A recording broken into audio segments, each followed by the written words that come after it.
Dear friends, welcome back to my dled macro lesson plan class. আজকের এটাও request অনুযায়ী আপনাদের রিকোয়েস্ট অনুযায়ী আমার বই প্রথম শ্রেণীর তৃতীয় পর্বে যে বইটি রয়েছে সেখানকার 231 পাতাতে রয়েছে এই পাখিরা পোয়েমটি, পাখিরা এই পদ্যটি বা এই কবিতাটি, ছোটদের কবিতা। তো এটার নীরেন্দ্র চক্রবর্তীর লেখা, নীরেন্দ্রনাথ চক্রবর্তীর লেখা এই কবিতাটি। তো এটা একটা আনন্দের ছড়া, ছড়া বলা যেতে পারে, কবিতা নয়, এটাকে ছড়াই বলা হবে কারণ এটা ছোটদের ছড়া। তো যাই হোক, এটির উপরে একটু আলোচনা করে দেওয়ার কথা আমাকে রিকোয়েস্ট করেছে এক বন্ধু।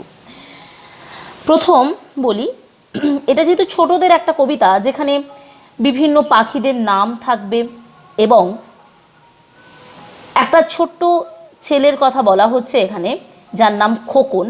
এই যে দেখুন, এই যে ছোট্ট ছেলের নাম, যে খোকন যার নাম, সেখানে বলা হচ্ছে যে খোকনকে পাখিরা সকালবেলা এসে যেন তাকে ডেকে দিয়ে যায়। সাত সকালে এসে তার জানালায় বসে খোকনকে যেন ডাকে, খোকন ওঠো বলে আমার ঘুম ভাঙিয়ে দেয়। মানে এই খোকন বলে ছোট ছেলেটির ঘুম ভাঙিয়ে দেয় কারা? এই পাখিরা তার জানালায় এসে বসে তাকে যেন ডেকে যায় সকালে।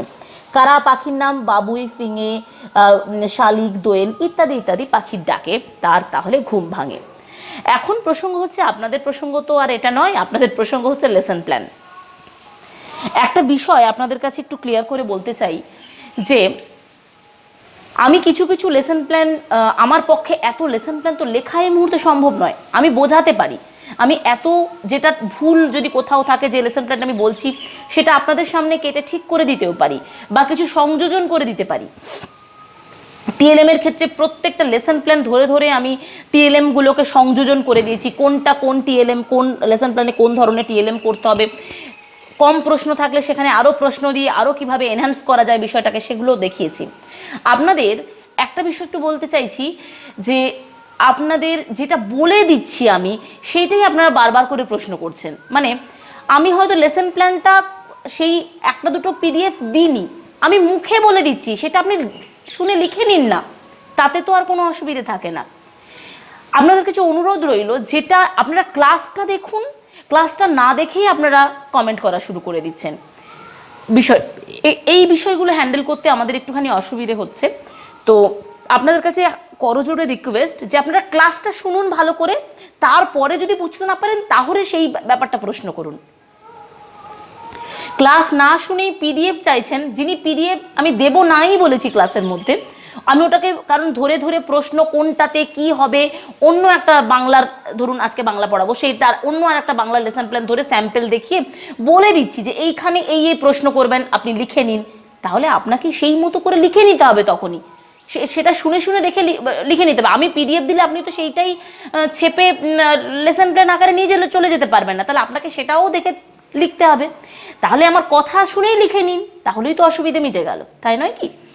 যাই হোক, এটা আমার তরফ থেকে আমি বললাম যে যেগুলো আমি পিডিএফ দিচ্ছি না, ভাববেন যে ক্লাসটা শুনলে ক্লাসটা পুরো ধরে ধরে বলা আছে, কোথায় কি টিএলএম করবেন, কোথায় আয়োজন স্তরে কি বলবেন, কি লিখবেন, উপস্থাপন স্তরে গিয়ে কি লিখবেন, কর্মপত্রেই বা কি লিখবেন, সবটা আমি ডিটেলে বলে দিই। কিন্তু আপনারা শোনেন না আমার যা মনে হয়, কারণ যদি শুনতেন তাহলে আমাকে ঘুরে আমি যেটা পিডিএফ দেবো না বলেছি সেটা বলতেন না যে পিডিএফ দিন। এই বিষয়টা আমার রিকোয়েস্ট থাকলো আপনাদের কাছে করজোড়ে যে আপনারা কথাটা শুনুন কি বলছি, তাহলে ওই যে পিডিএফটা পেয়েছেন না, ওর থেকে অনেক বেশি আপনি আমার মনে হয় শিখতে পারবেন। পিডিএফ নিয়ে লিখে দিলে আপনি যতটা না শিখবেন, আমার কথাগুলো যদি আলোচনাগুলো শোনেন, আশা করছি তার থেকে অনেক বেশি শিখতে পারবেন এবং সেটা কাজে লাগাতে পারবেন আপনার প্র্যাকটিস টিচিংয়ের ক্লাসে গিয়ে। আপনি তখনই বুঝতে পারবেন যে ক্লাসটা আপনার জন্য সহজ হচ্ছে। কথা শুনলে ভালো মনে থাকে, এটার জন্যই আমি বারবার করে বলি, বুঝিয়ে দিই। আর লেসন প্ল্যানের কথা বলি, সবটা আমার পক্ষে লেখা সম্ভব হয় না, কিন্তু আমি সবটাতেই যেটা দেখিয়ে পড়াই সংযোজন করে পড়াই, ঠিক আছে? যাই হোক, আজকের পার্টটা শুরু করছি। পাখিরা এই কবিতা এই ছড়াটির লেখক হচ্ছে নীরেন্দ্রনাথ চক্রবর্তী। এখানে বিভিন্ন পাখির নাম বলা আছে, সেই পাখিগুলো সম্পর্কে কিন্তু শিক্ষার্থীরা জানবে, পাখিগুলোর নাম। বিষয় হচ্ছে লেসন প্ল্যান। এই লেসন প্ল্যানটাও কিন্তু আমি করে দেব না, কারণ আমার প্রচুর লেসন প্ল্যান করে দেওয়া আছে, নিজের হাতে লেখাও আছে, অন্য কপি করে ধরেও করা আছে। ফলে আমি আর লেসন প্ল্যান আমি লিখে দেবো না, কিন্তু আমি বুঝিয়ে দেবো কোথায় কি লিখতে হবে, সবটা বলে দেবো। যদি পুরো ক্লাসটা শোনেন, আশা করছি পুরো লেসন প্ল্যানটা আপনি আমার কথা শুনে শুনেই লিখে নিতে পারবেন। বিদ্যালয়ের নাম এইগুলো কিছু বলতে হবে না আশা করি, এটা আপনি লিখে নিতে পারবেন। শুধু শ্রেণীর জায়গায় প্রথম হবে, সময় 40 মিনিট হবে। বিষয় বাংলা, এককে দেবেন পাখিরা, শুধু পাখিরা দেবেন, উপ একক দেওয়ার দরকার নেই। আজকের পাঠেও দেবেন পাখিরা, ঠিক আছে? উপ একক এক্ষেত্রে দেওয়ার কোনো দরকার নেই। তাহলে একক দেবেন কি? পাখিরা। আজকের পাঠেও পাখিরা হয়ে গেল। উদ্দেশ্য, সাধারণ উদ্দেশ্যটা আগে বলে দিই। আমি কিন্তু এটা আবারও বলে দিচ্ছি, অন্য একটা স্যাম্পল দেখিয়ে পড়াচ্ছি, কিন্তু আমি সমস্ত চেঞ্জ করে করে বলে দেবো। আপনারা যাদের দরকার আমার কথা শুনে শুনে পজ করে করে লিখে নিন খাতাতে। উদ্দেশ্যতে আছে সাধারণ উদ্দেশ্য, বিশেষ উদ্দেশ্য। সাধারণ উদ্দেশ্যে আছে মাতৃভাষা সঠিকভাবে পড়তে পারবে, শ্রবণ, কথন, পঠন, লিখন দক্ষতা প্রকাশ করবে, ভাষা ব্যবহারে দক্ষ হবে, নতুন নতুন শব্দের অর্থ জানতে পারবে, বাক্য ব্যবহার করতে শিখবে। এটা থাকবে পুরোটাই সাধারণ উদ্দেশ্যে। আবারও বলছি, এই একই লেখা সাধারণ উদ্দেশ্যে লিখে দেবেন। বিশেষ উদ্দেশ্যে কি আসবে? বিশেষ উদ্দেশ্যে আসবে পাখিরা কবিতাটি শিক্ষার্থীদের আনন্দের ছড়া হিসেবে পাখিরা কবিতাটি শিক্ষার্থীরা আনন্দের সঙ্গে পড়তে পারবে। বিশেষ উদ্দেশ্যে পাখিরা কবিতাটি শিক্ষার্থীরা আনন্দের সঙ্গে পড়তে পারবে। দ্বিতীয়ত, এটা প্রথম পয়েন্ট গেল, বিশেষ উদ্দেশ্যের কথা বলছি। দ্বিতীয় পয়েন্ট লিখবেন, পাখিদের বিভিন্ন স্বভাব সম্বন্ধে শিক্ষার্থীরা জানতে ও বুঝতে পারবে। মানে পাখিদের কি ধরনের স্বভাব, তারা সকালে ওঠে, তারা ডাকাডাকি করে, তারা বাড়ির জানালায় এসে ডাকাডাকি করে, এই যে স্বভাবগুলো এই কবিতার এই ছড়ার মধ্যে আছে, সেই বিষয়গুলো জানতে পারবে। তারপরে আপনি তাহলে সংক্ষেপে কি লিখবেন? পাখিদের বিভিন্ন স্বভাব সম্পর্কে শিক্ষার্থী জানতে পারবে। 2 নম্বর হয়ে গেল। 3 নম্বরে লিখবেন পাখিদের নাম, বিভিন্ন পাখিদের নাম তারা জানবে 3 নম্বরে। আর 4 নম্বরে লিখবেন বর্ণ ও স্বরচিহ্ন যোগে শব্দ গঠনের ব্যবহারিক প্রয়োগ তারা জানতে পারবে। কি বললাম? বর্ণ ও স্বরচিহ্ন যোগে শব্দ গঠনের ব্যবহারিক প্রয়োগ তারা জানতে পারবে, এটা লিখবেন। আর কি বলবেন? বিভিন্ন ধরনের পাখির নাম সম্পর্কে তারা জানবে, বিভিন্ন ধরনের পাখির নাম তারা জানতে পারবে। এই গেল আপনার বিশেষ উদ্দেশ্যের কথা। উপকরণে চক, ডাস্টার, কৃষ্ণফলক, নির্দেশক দণ্ডক, বিষয়ভিত্তিক ছবিও থাকবে। কর্মপত্র এখানে কর্মপত্রের খুব একটা প্রয়োজন নেই, ঠিক আছে? যেহেতু হ্যাঁ, কর্মপত্র দেওয়া যেতে পারে, ঠিক আছে, থাক কর্মপত্র এবং পাঠ্যপুস্তক। বিষয়ভিত্তিক ছবিটা কি দেবেন? বিষয়ভিত্তিক ছবিটা এইটা যা ছবি আছে এটাই সুন্দর করে এঁকে নিয়ে যাবেন। প্লাস আর কি করবেন? এই দেখতে পাচ্ছেন পাখির ছবি, এই যে টিয়া পাখি, কাক, পেঁচা, এই যে পাখিগুলো দেখতে পাচ্ছেন, এই পাখিগুলোর সুন্দর কালারফুল ফটো, একেবারে একটা বিষয়ভিত্তিক ছবি নিয়ে গেলেন, বিভিন্ন পাখি আঁকবেন এবং তার নিচে সুন্দর করে কোন পাখি এঁকেছেন তার নাম লিখে নিয়ে যাবেন। মিনিমাম 6 থেকে 7টা পাখি এঁকে নিয়ে যাবেন, এরকম কাট আউট, মানে বড় আর্ট পেপারের মধ্যেও করে নিয়ে যেতে পারেন চার্ট হিসেবে। আবার এই A4 পেজকে 2 ভাগ করলে যে অংশটা হয়, 2 ভাগ করলে যে অংশটা হয়, সেই অংশে সুন্দর করে আপনি এরকম 7খানা এরকম কাট পেপার করে নিয়ে তার মধ্যে পাখি, কালারফুল পাখির ছবি এঁকে নিয়ে উইথ নাম সঙ্গে থাকবে, ঠিক আছে? এবার এটা হলো আপনার TLM এর কথা বলে দিলাম, ঠিক আছে? বিভিন্ন ধরনের পাখির ছবি। আর কি বললাম না, বিষয়ভিত্তিক ছবি। এই যে বিষয়ভিত্তিক ছবি একটাতে এটা থাকবে। আর আপনি স্টুডেন্টদের যে দলে ভাগ করবেন তাদেরকে দেওয়ার জন্য এই ধরনের কাট আউট, 7 থেকে 8টা কাট আউট মানে পাখির ছবি আপনি এঁকে নিয়ে যাবেন। ময়ূর আছে, কাক আছে, শালিক আছে, পেঁচা আছে, টিয়া আছে, এই ধরনের ছবি সুন্দর করে 6টা থেকে 7টা ছোট ছোট করে এই A4 পেজ, এরকম একটা A4 পেজকে হাফ করে দেবেন, প্রত্যেকটাতে একটা একটা করে পাখি থাকবে, একটা করে পাখি, মানে একটা A4 পেজে দুটো করে এই সাইড করে নেবেন, এইভাবে করে নিয়ে এই এপাশে একটা আঁকবেন, এই পাশে একটা দিয়ে ভাগ করে নিয়ে চলে যাবেন। এরকম 5 থেকে 6টা ছবি নিয়ে যাবেন, দলে ভাগ করে যখন দেবেন তখন ওই ছবিটা দেখিয়ে তাদেরকে পড়াবেন। বোঝাতে পারলাম কি না? তাহলে আমি উপকরণটা ইন ডিটেল বুঝিয়ে দিলাম। এরপরে আসছে আয়োজন স্তর। আয়োজন স্তরে আপনি কি করবেন? আপনি প্রথমে তো তাদের সঙ্গে কুশল বিনিময় করলেন, বিষয়বস্তুতে শ্রেণীসজ্জা, দলে ভাগ এগুলো তো থাকবেই, যা আছে তাই। শিক্ষক কী করবে? কুশল বিনিময় করবে, তারপর বলবে আচ্ছা বলবে যে আচ্ছা তোমরা কি খেয়ে এসেছো, তারা তো বলবে, আপনি একটা কথাতে বলবেন কি খেয়ে এসেছো, তারা বলবে ভাত খেয়ে এসেছি, ঠিক আছে। আচ্ছা আচ্ছা তোমরা কেউ মাংস খেতে ভালোবাসো? খাওয়ার মধ্যে কারা কারা মাংস খেতে ভালোবাসো? তারা কেউ কেউ হাত তুলবে। সেক্ষেত্রে আচ্ছা এই যে মাংসটা কোথা থেকে পায়? মুরগি থেকে। মুরগিও কিন্তু এক ধরনের পাখি। আচ্ছা তোমরা কিছু পাখির নাম বলতে পারবে? কেউ কেউ পাখি কেউ কিছু পাখির নাম বলতে পারবে? তাহলে এখানে প্রশ্ন হবে কি তোমরা কি কয়েকটি পাখির নাম বলতে পারবে? এখানে কিছু পাখির নাম বলবে, তারা লিখে দেবেন। যৌক্তিকতা, শিক্ষার্থীর আচরণ যৌক্তিকতার সময় একই থাকবে, নো চেঞ্জ, এখানে যা আছে তাই থাকবে। দেখে নিন, লিখে নিতেও পারেন, ঠিক আছে। তাহলে প্রশ্ন কি করবেন?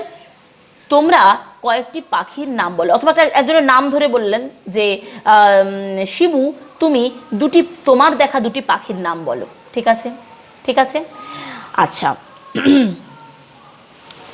এটা হলো আয়োজন স্তর হয়ে গেল, পাখির নাম তারা কয়েকটা বলতে পারবে। এবার উপস্থাপন স্তরে এসে বিষয়বস্তু মানে যে ছড়াটা হবে সেই বিষয়বস্তুর প্রথম দুটো শব্দ আর শেষের দুটো শব্দ ডট ডট দিয়ে লিখে দেবেন, তারপর লিখবেন সরব পাঠ, নীরব পাঠ, শব্দার্থ, লিখন, প্রশ্নকরণ, ঠিক আছে। শিক্ষক শিক্ষিকার কাজে আসবে এখানে। এখানে আমি বিশেষ উদ্দেশ্যে কি বলেছিলাম? বিভিন্ন পাখির নাম জানতে পারবে এবং পাখির স্বভাব সম্পর্কে জানতে পারবে। প্রশ্নতে আসবে প্রথম দলকে, তোমার কাছে যে ছবিটা দেওয়া, আপনি এবার ছবি ভাগ করে দিলেন, ওই যে দলে ভাগ করা হয়েছে আয়োজন স্তরে, সেটা আপনি ছবি ভাগ করে দিলেন। উপস্থাপনে এসে বলবেন যে গ্রুপ এ, এখানে কয়েকটা group A, group B, group C বলে, বা ক গ্রুপ, খ গ্রুপ, গ গ্রুপ এরকম করে বলবেন। গ্রুপ ক, ধরুন লিখলেন গ্রুপ ক। প্রশ্ন, তোমাদের কাছে যে ছবিটি আছে সেখানে কোন পাখির ছবি দেওয়া আছে? আপনি হয়তো লিখে দিলেন কাকের ছবি। তোমাদের গ্রুপ খ বলো, আচ্ছা কাকের শব্দকে কি বলে, কাক কিভাবে ডাকে? ওরা বলবে কা কা করে ডাকে। হয়ে গেল। আচ্ছা এবার আচ্ছা গ্রুপ বি, গ্রুপ আবার ধরুন বললেন গ্রুপ বি, ঠিক আছে। আমি বলে দিচ্ছি যে এই লেখাগুলো কিন্তু হবে না, বারবার বলছি, আপনারা একটু বোঝার চেষ্টা করুন, আমি স্যাম্পল দেখিয়ে বলছি, ঠিক আছে। আমি বলে দিচ্ছি, আপনারা লিখে নিন। ধরুন গ্রুপ ক কে প্রশ্ন ওইটা করলেন, গ্রুপ খ কে করবেন আচ্ছা তোমাদের কাছে কি ছবি আছে বলো? তারা ধরুন বললেন শালিক পাখি। আচ্ছা শালিক পাখি কি খুব কিচিরমিচির করে ডাকে? ওরা বলবে হ্যাঁ। আবার ধরুন গ গ্রুপকে বললেন, আচ্ছা তোমাদের কাছে যে ছবিটা আছে সেখানে সেই ছবিতে কোন পাখির ছবি আছে? তারা বলবে ধরুন ময়ূর। আচ্ছা ময়ূরকে কি জানো আমাদের জাতীয় পাখি বলা হয়? তারা বলবে হ্যাঁ। আপনার ইনফরমেশনও দেওয়া হয়ে গেল, আবার ওদিকে তারা জেনেও গেল যে ময়ূরকে জাতীয় পাখি বলা হয়, ঠিক আছে। আচ্ছা তোমাদের কাছে কি ছবি দেওয়া আছে? তারা বলবে হয়তো পেঁচা। আচ্ছা পেঁচা কখন বেরোয় গো? তারা বলবে রাত্রেবেলা। তোমরা কি জানো? আবার অথবা আপনি বলে দিতে পারেন তোমরা কি জানো পেঁচা রাত্রেবেলা বেরোয়? তারা বলবে হ্যাঁ জানি। এই করে আপনি দু চারটে করে প্রশ্ন বা কোকিল, আচ্ছা তোমাদের কাছে কিসের ছবি আছে? তারা হয়তো বলবে কোকিলের ছবি। আচ্ছা কোকিলের আওয়াজটা কেমন লাগে? কু কু করে ডাকে তারা, তাহলে তাদের ডাকটা কিরকম? কুহু কুহু করে তারা ডাকে, ডাকটা খুব সুমধুর। তো এই ধরনের কিছু প্রশ্ন প্লাস আপনি তো তার সঙ্গে আপনি লিখবেন যে শিক্ষার্থীদের ছেদ জ্যোতিচিহ্ন অনুসারে আপনি শিক্ষার্থীদের কাছে ছেদ জ্যোতিচিহ্ন অনুসারে পাখিরা যে ছড়াটি রয়েছে সেটি পাঠ করব এবং পাঠ করার সঙ্গে সঙ্গে কিছু প্রশ্ন দলগুলিকে করব। প্রশ্নগুলো আমি বলে দিলাম, সেগুলো আপনারা সুন্দর করে লিখে নেবেন এবং তার উত্তরগুলো শিক্ষার্থীরা বলবে সেটাও লিখে নেবেন। যৌক্তিকতা, শিক্ষার্থীর আচরণ এবং যৌক্তিকতার সময় সব অ্যাজ ইউজুয়াল যা ছিল তাই থাকবে। হয়েছে। এরপর আসছে মূল্যায়ন স্তর। মূল্যায়ন স্তরে কি থাকবে? আজকের বিষয়ে শিক্ষার্থীরা কতটা আয়ত্ত করতে পারলো তা জানার জন্য মৌখিক প্রশ্নোত্তর করবে, মূল্যায়নের জন্য মূল্যায়নপত্রের সাহায্য নেবে। এখন মূল্যায়নপত্রে কি করবেন?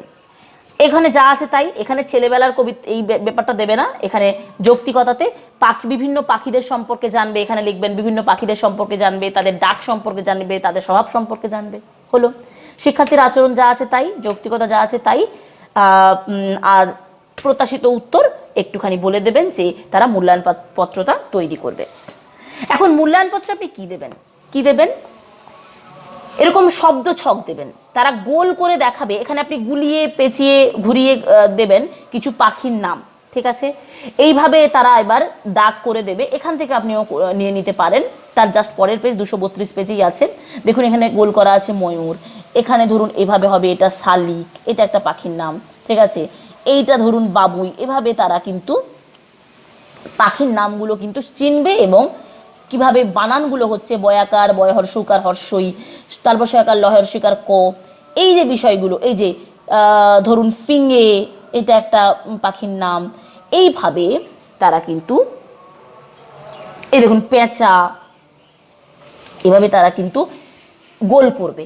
আর কিছুই নয়, তারা কিন্তু ক্লাস 1, সুতরাং আপনাকে মাথায় রাখতে হবে তারা খুব বেশি লিখতে পারে না। তাই এই ধরনের তারা দেখে দেখে শিখে কিছু যদি করতে পারে এরকম ধরনের কিন্তু আপনাকে দিতে হবে। এই যে দোয়েল, এই বিষয়টা কিন্তু আপনাকে কি করতে হবে? ওই কর্মপত্রের হিসেবে কিন্তু রাখতে হবে। আপনাকে বেশ কিছু কর্মপত্র করে নিয়ে যেতে হবে, তাদের মধ্যে এটা বিলিয়ে দিতে হবে এবং তারা করবে, ঠিক আছে? এরপর সংশোধনী পাঠ হিসেবে আর কিছুই নয়, তারা যদি কোনো পাখির নামের বানান ভুল করে সেটা আপনি সংশোধন করে দেবেন, সংশোধনী পাঠে এটা লিখে দেবেন। যদি কোনো পাখির বানান তারা বলতে ভুল করে সেটা আমি সংশোধন করে দেব, ঠিক আছে? তাহলে এই হচ্ছে আমার টোটাল লেসন প্ল্যানের আলোচনা। আশা করছি আমি আমার সাধ্যমতো বোঝাতে চেষ্টা করলাম। যদি আপনাদের এর পরেও কোনো অসুবিধা হয়ে থাকে জানাবেন অবশ্যই, কিন্তু প্লিজ ক্লাসটা দেখে তারপর জানাবেন। এইটুকু আমার করজোড়ে রিকোয়েস্ট থাকলো ক্লাসটা দেখে তারপর জানাবেন। ক্লাস না দেখে প্লিজ আমাকে বলবেন না। তো যাই হোক, আজকের ক্লাসটা এই পর্যন্ত থাকলো। যে বন্ধুটির রিকোয়েস্ট ছিল তার কাছে আন্তরিকভাবে ক্ষমা চাইছি একটু লেট হয়ে যাওয়ার জন্য। তো যাই হোক, আপনি লিখে নিন, কথাগুলো শুনে লিখে নিন, লেসন প্ল্যানটা আশা করি রেডি হয়ে যাবে, কোনো অসুবিধা হবে না। আজকের মতো এই পর্যন্ত, টাটা, সবাই ভালো থাকবেন।